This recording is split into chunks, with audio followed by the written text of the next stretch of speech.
নমস্কাৰ আজিৰ এই ভিডিঅ'টোৰ জৰিয়তে মই আপোনালোকক 5টা ব্যায়ামৰ বিষয়ে ক'ম। এই ব্যায়ামসমূহ এটাৰ পিছত এটাকৈ কৰিব আৰু পৰাপক্ষত ব্যায়ামসমূহৰ মাজত জিৰণি নল'ব। যদি জিৰণিৰ প্ৰয়োজন অনুভৱ কৰে তেনেহ'লে অলপ সময়ৰ কাৰণে জিৰণি ল'ব পাৰে।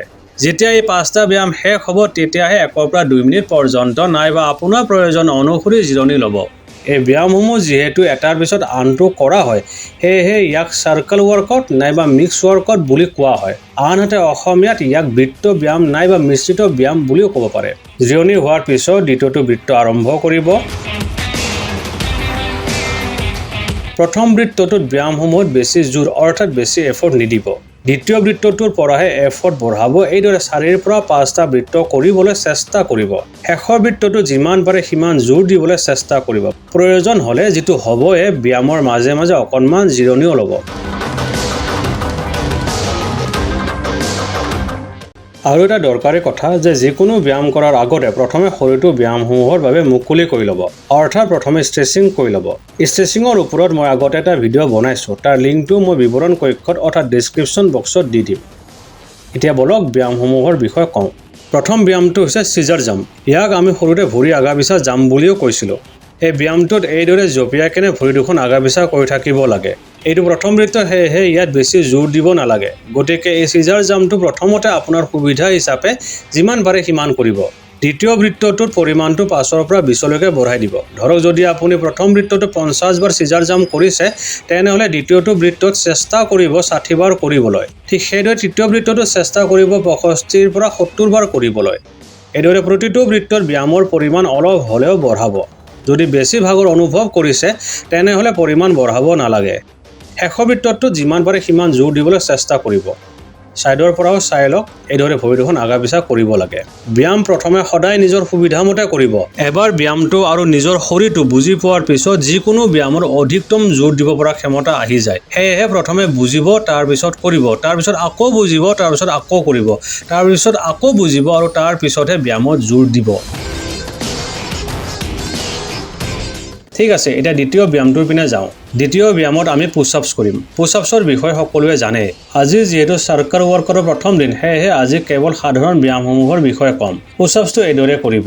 প্ৰথম বৃত্তত বেছি এফৰ্ট অৰ্থাৎ জোৰ দিব নালাগে। সাধাৰণভাৱে যিমান পাৰে সিমান কৰিব। দ্বিতীয় বৃত্তৰ পৰাহে জোৰৰ পৰিমাণ বঢ়াব। প্ৰতিটো বৃত্তৰ পৰাপক্ষত 2টা পুছ-আপছ বেছিকৈ কৰিব। অৰ্থাৎ প্ৰথম বৃত্তত যদি 10 বাৰ কৰে দ্বিতীয় বৃত্তত 12 বাৰ কৰিবলৈ চেষ্টা কৰিব। আগৰ পৰা চাই লওক। এই পুছ-আপছত হাত দুখন বেছি নেমেলিব। হাত দুখন শৰীৰৰ ওচৰত ৰাখিব। এইদৰে তলত যাব, ওপৰত উঠিব, তলত যাব, ওপৰত উঠিব। এইদৰে পুছ-আপছ কৰাত যদি অসুবিধা পাই আছে তেনেহ'লে আঁঠু দুটা পেলাই কেনে পুছ-আপছ কৰিব পাৰে। তাৰ বাবে আঁঠু তলত পেলাই ৰাখক। পুছ-আপছ স্থিতিত আহক আৰু পুছ-আপছ কৰক।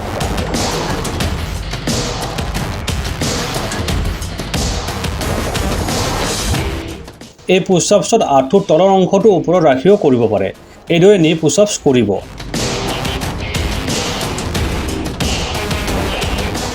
ইয়াৰ পিছৰ ব্যায়ামটো হৈছে স্কোৱাট, লোকেল ভাষাত উঠা বহা। এই উঠা বহাটো অলপমান বেলেগ ধৰণে কৰিম।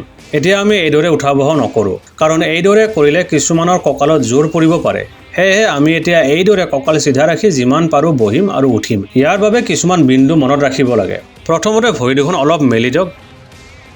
বহুত বেছিও নেমেলিব আৰু বহুত কমো নেমেলিব। দ্বিতীয়তে ভৰি দুখন কান্ধৰ সমানত ৰাখিব নাইবা কান্ধৰ পৰা অকণমান দূৰতো ৰাখিব পাৰে। নিজৰ সুবিধা অনুসৰি কৰিব। তৃতীয়তে বহাৰ সময়ত আঁঠুটো বেছি আগলৈকে যাব নিদিব। চতুৰ্থতে কঁকালটো চিধা ৰাখি অৰ্থাৎ কঁকালৰ যিটো গাঁথনি সেই হিচাপে ৰাখি পিছৰ দেখি বহিব। ধৰক যেনেকৈ টেবুলত বহে।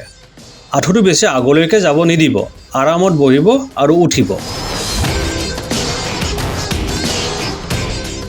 ছাইডৰ পৰাও চাই লওক।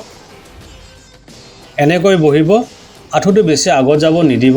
কঁকালৰ নিজৰ যিটো গাঁথনি সেই হিচাপে ৰাখিবলৈ চেষ্টা কৰিব। বেছি আগৰ ফালে হালি নিদিব। ইয়াৰ পঞ্চম বিন্দুটো হৈছে যেতিয়া উঠিব তেতিয়া গেৰুৱা অৰ্থাৎ হিলত জোৰ দি উঠিব। মানে এইদৰে বহিলে যেতিয়া উঠিব জোৰটো ভৰিত ত'ত দি নুঠিব, হিলত দি কেনে উঠিব। এনেকৈ বহিব, এনেকৈ উঠিব। এনেকৈ বহিব, এনেকৈ উঠিব।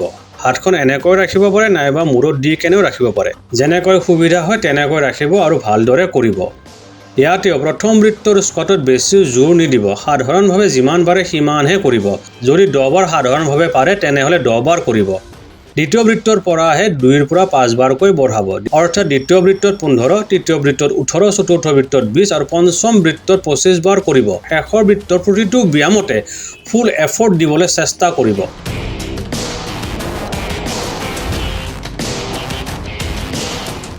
ইয়াৰ পিছত ৱাল স্কোৱাট হোল্ড কৰিব। ইয়াতো ভৰিৰ পজিশ্যনটো স্কোৱাটৰ নিচিনাই ৰাখিব।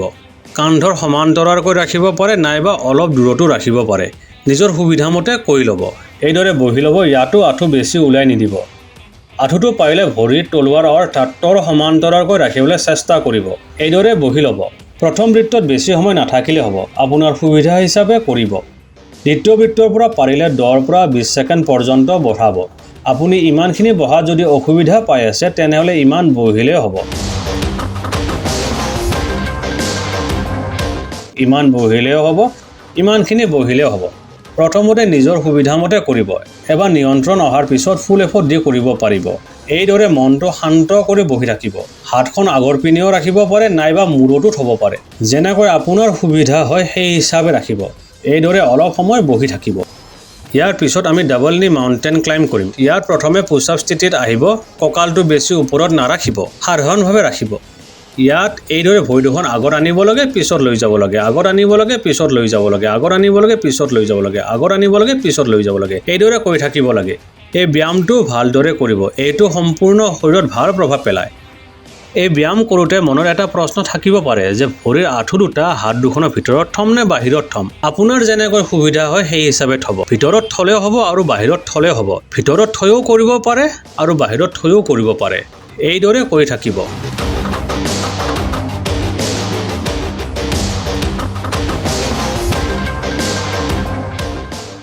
এই 5টাই আছিল আজিৰ ব্যায়াম। আজি প্ৰথম দিন সেয়েহে সাধাৰণ ব্যায়ামসমূহ দিছোঁ। ব্যায়ামসমূহ যিহেতু এটাৰ পিছত এটাকৈ জিৰণি নোলোৱাকৈ কৰিব লাগে সেয়েহে প্ৰথম বৃত্তটোত বেছি এফৰ্ট নিদিব। দ্বিতীয়টোৰ পৰা এফৰ্ট বঢ়াব।